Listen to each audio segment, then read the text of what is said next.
the Australian people know that their safety has been compromised by this incompetent government, and they don't seem willing to even admit that they've got it wrong.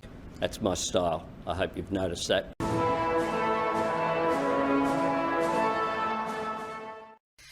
Now, the Daily Telegraph today revealed that Victorian police are preparing to arrest a seventh. Yes, the number of the day is 7. 7 now. Former immigration detainee released after the High Court ruled that indefinite detention is unlawful. This is now the second case of a detainee who was released into the public with outstanding orders for their arrest. Labor's now under pressure to explain what checks were conducted on these convicted criminals before they were released. And Shadow Immigration Minister Dan Tehan joins me now. Thank you very much for your time. Look, 7 now alleged reoffenders have been arrested. Is this getting out of control? Yes. It is, and makes a complete mockery of the assurances that the Albanese government gave the Australian people that they wanted to keep them safe and were doing everything they can to keep them safe.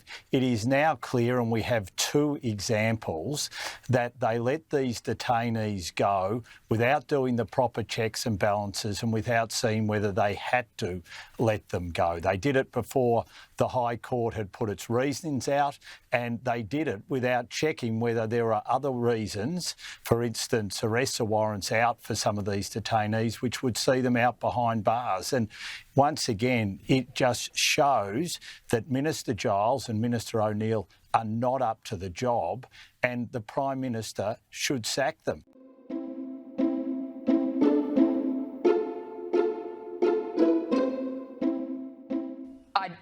I do need you to understand that some of the crimes that have been committed by these people are deplorable and disgusting.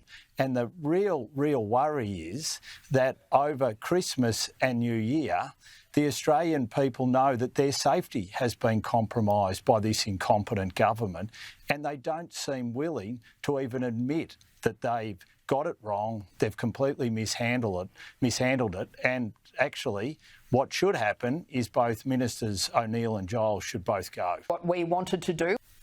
Look, it's clear that the government didn't have legislation ready to go in the case that the High Court was going to make this decision that indefinite detention was unlawful. There was no legislation ready to go.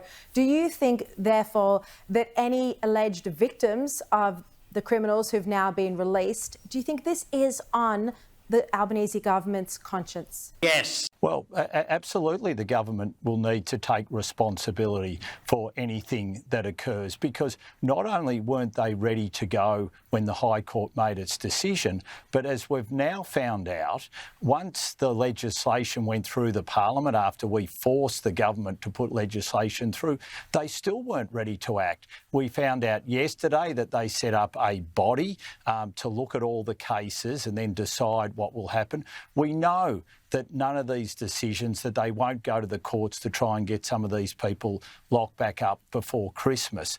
As a matter of fact, we're very concerned that Minister O'Neill and Minister Giles will be nowhere to seen between now and Christmas and New Year, when they should be there working to do their job and make sure as many of these people are redetained as possible. This is just a government from the word go who has not taken its number one responsibility to heart, and that is keeping the Australian community safe.